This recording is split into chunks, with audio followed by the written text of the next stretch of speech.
조갑제 TV 시청자 여러분 안녕하십니까? 2020년 9월 20일 오후 1시입니다.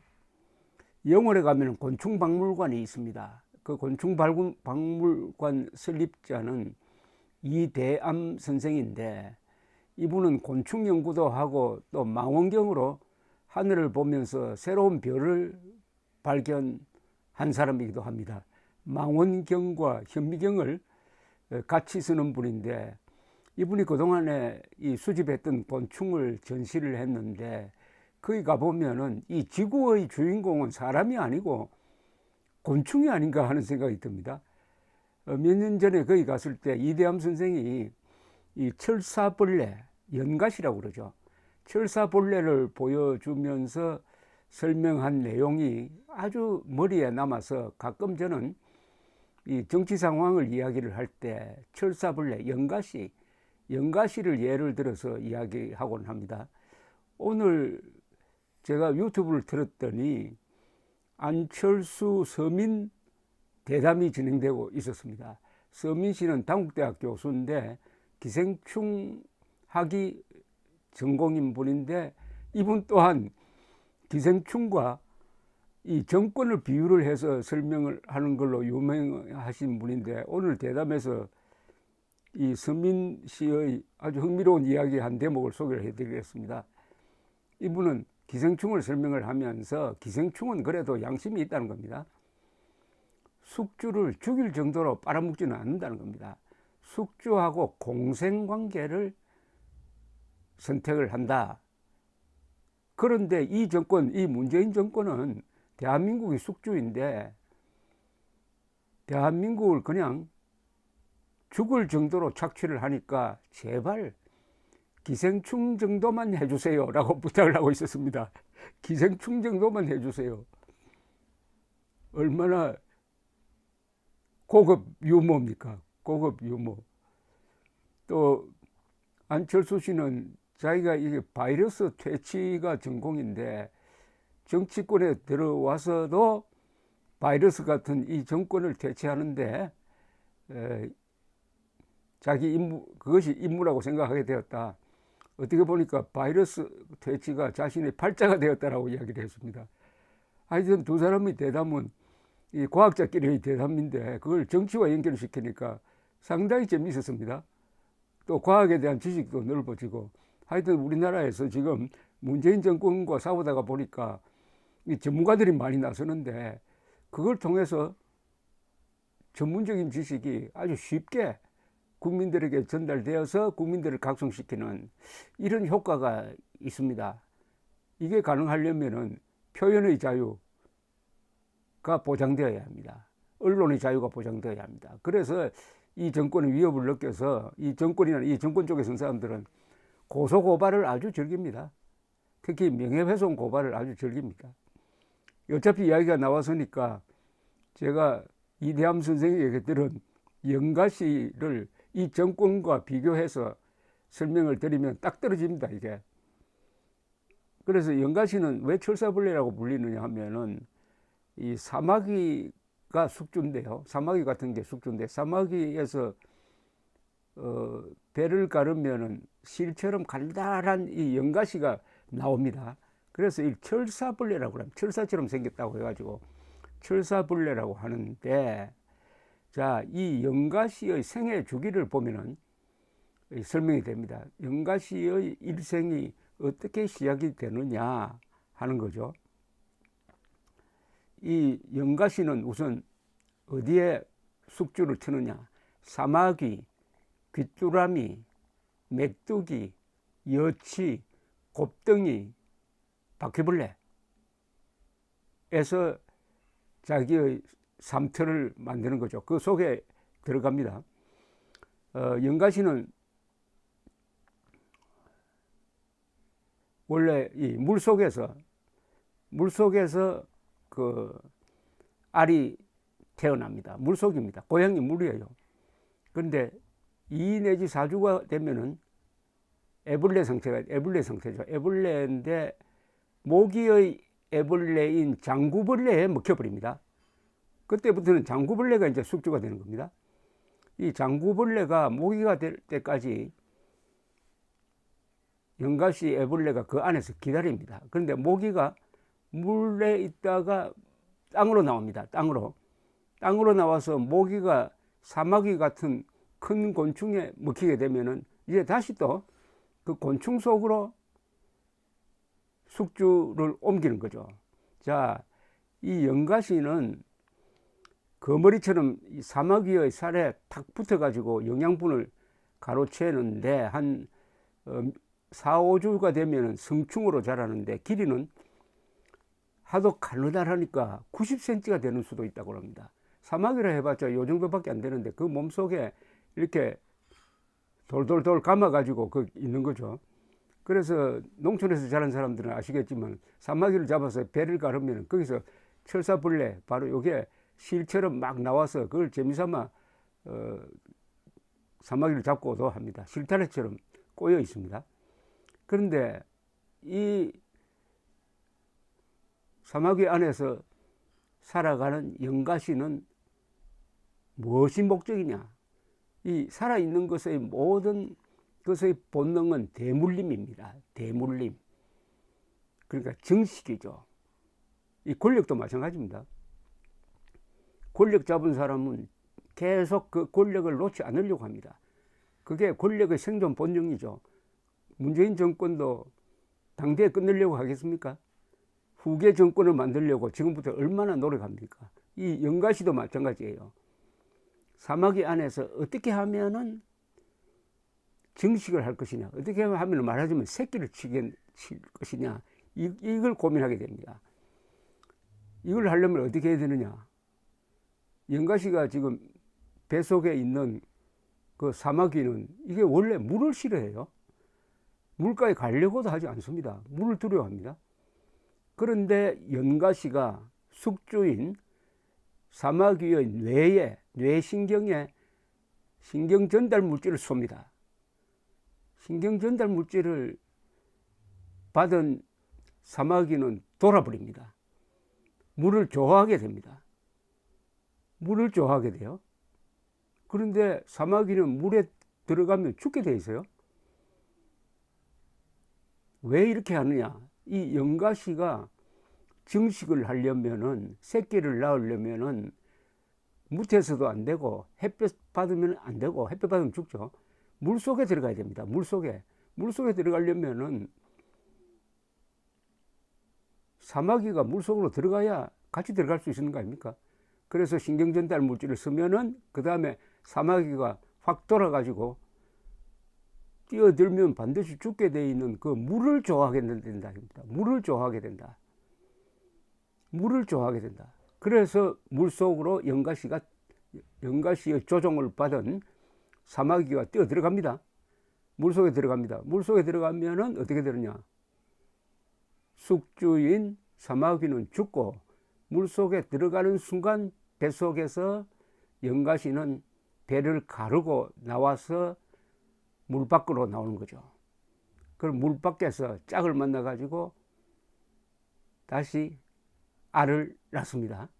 그 알이 다시 생애 주기가 시작되는 거죠. 그러면서 죽습니다. 장렬하게 죽는 거죠. 그러나 새끼를 치고 죽습니다. 새끼를 치고 죽는 이 연가시의 음모. 자, 저의 설명에서 가장 중요한 포인트는 이겁니다. 물로 들어가서는 안 되는, 물로 들어가면 죽게 되어 있는 사마귀가 물을 좋아하도록 만드는 연가시가 내뿜는 신경전달 물질. 이게 대한민국에서는 뭐냐? 뭘까요? 대한민국을 숙주로 삼고 있는 이 종북 세력, 주사파 세력, 가짜 민족주의자, 가짜 민주주의자. 이 사람들이 계속 대한민국에서 정권을 잡으려면은 숙주인 대한민국의 정신을 망가뜨려야 됩니다. 정신을 어떻게 망가뜨리느냐? 물을 좋아하도록 망가뜨려야 돼요. 그 물은 뭐냐? 공산주의일 수도 있고, 김일성일 수도 있고, 가짜 민주주의, 가짜 진보, 가짜 평화, 가짜 공정, 가짜 정의,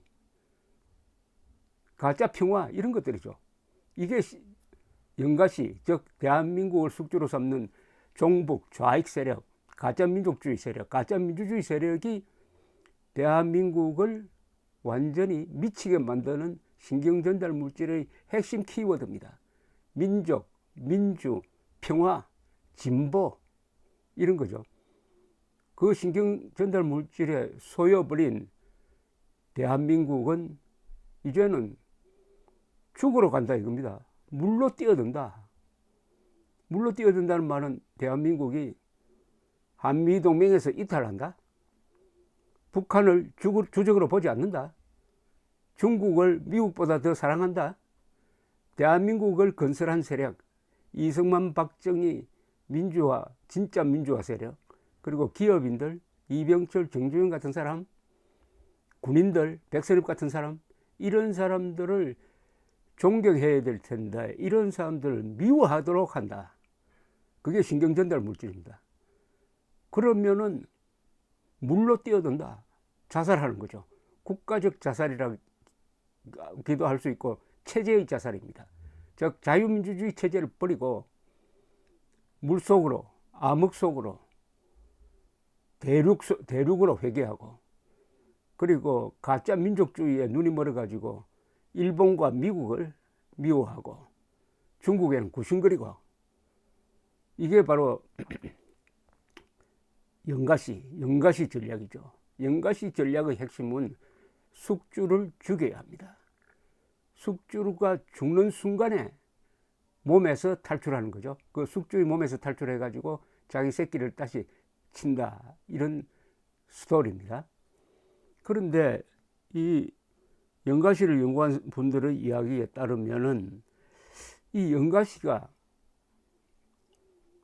숙주인 사마귀를 돌게 해가지고 물속으로 천번 뛰어 들어갔을 때, 아주 희귀한 예로 사마귀가 정신을 차리고 나오는 수가 있답니다.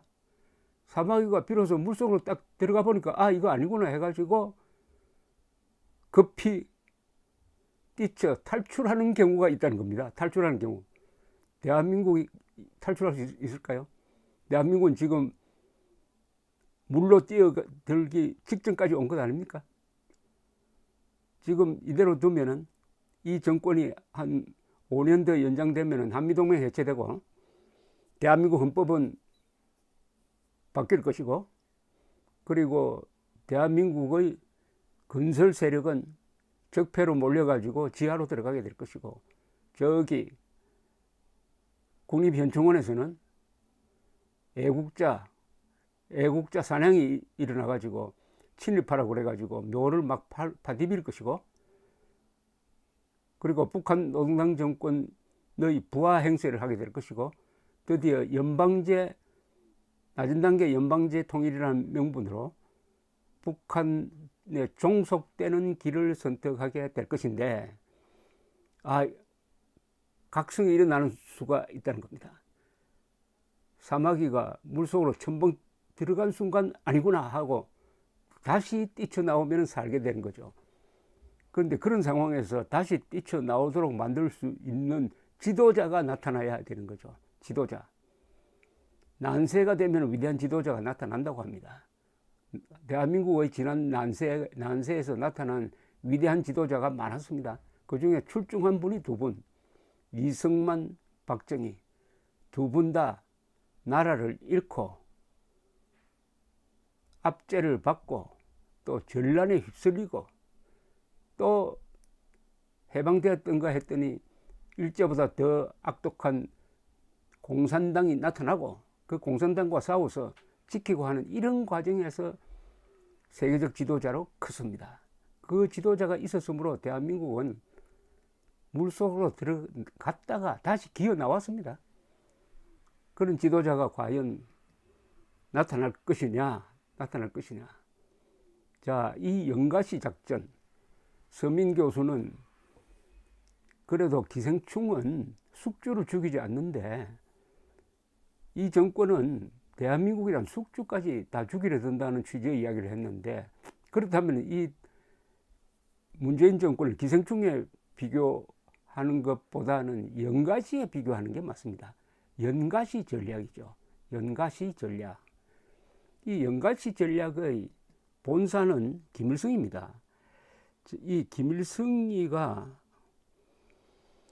1977년에 동독 공산당 서기장 호네크가 평양을 방문했을 때 두 사람이 정상회담을 하면서 나눈 대화록이 동독이 무너진 다음에 공개가 된 게 있습니다. 그것을 제가 1994년 무렵에 얻어서 한번 읽어보다가 아주 중요한 대목 하나를 찾아냈습니다. 호네크에게 김일성이가 이렇게 이야기를 합니다. 1977년입니다. 박정희 대통령 돌아가시 2년 전이네요. 남한에서 박정희 같은 사람이 정권을 잡지 않고 정당한 민주 인사가 정권을 잡는다면은 그 사람이 반공주의자일 수도 있겠지만 어쨌든 그런 사람이 권력을 잡는다면은 통일의 문제는 풀릴 수 있을 것입니다. 남한에서 민주 인사가 권력을 잡으면은 조선의 평화 통일은 이루어질 수 있습니다. 남한에서 민주적인 상황이 이루어진다면은 노동자와 농민이 그들의 활동을 자유로이 할 수 있을 것입니다. 외국 군대는 물러가야 합니다. 남한 민중이 그들의 길을 스스로 선택할 수 있을 때 그들은 사회주의의 길을 선택할 것입니다. 즉 한국에서 반공민주주의가 집권해도 괜찮다. 누굴 이야기하는 거죠? 저는 김영삼이라고 생각합니다. 김영삼 민주화 운동한 사람이에요. 좌익적 성향은 약했던 사람입니다. 근데 반공주의자였습니다. 자기 어머니가 간첩에게 피살되었다고 합니다. 딱 이 카테고리에 맞는 게 김영삼입니다. 그런데 김일성의 예언대로 김영삼 시절에 와가지고 바로 좌익들이 바로 하기 시작했습니다. 김영삼이야말로 자기는 반공주의자라고 자처했지만은 한 역할이 뭐냐? 좌파 숙주 역할을 했습니다. 노무현 대통령이 아니고 노태우 대통령이 해산시켰던 정교조를 그리고 추방했던 정교조 교사들을 복직시켜준 사람이 김영삼 대통령이었고 그 뒤 김대중 시절에 와서 이게 합법화가 됐습니다. 그리고 이른바 역사 바로잡기라고 그래가지고 12.12 사건, 5.18 사건이 이미 공소시효가 끝났는데도 소급 입법을 통해서 다시 전두환, 노태우 등을 구속함으로써 한국의 역사 흐름을 흔들어 놓고 만 사람이 좌파 숙주 역할을 한 김영삼 씨였습니다. 김영삼 씨가 숙주 역할을 했다는 것을 보면은 김일성의 대전략에 넘어간 게 아니냐 하는 생각이 들고 연가시가 생각이 나는 것입니다. 문재인 정권을 연가시 정권에 비교하는 것이 기생충 정권에 비교하는 것보다 더 적절하다고 보이는데 문제는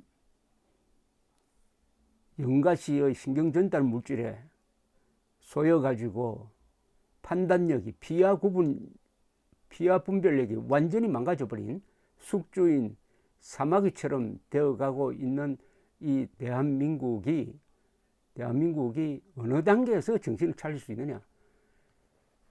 물속에 뛰어 들어가서 이게 죽는 길이구나, 안 되지 하면서 다시 살아나올 수 있는 몸부림을 칠 것이냐, 아니면 물속에 들어가는 걸로 끝나느냐. 물속에 들어가서 끝난다는 말은 대한민국이 베네수엘라 꼴이 된다는 이야기입니다.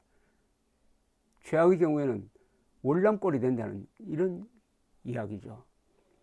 여러분들 책을 찾아서 연가시를 한번 연구를 해보시기 바랍니다. 서민 교수의 말이 머리에 남습니다. 이 정권이 제발 기생충 정도만 해줬으면 좋겠다. 오늘의 어록입니다. 감사합니다.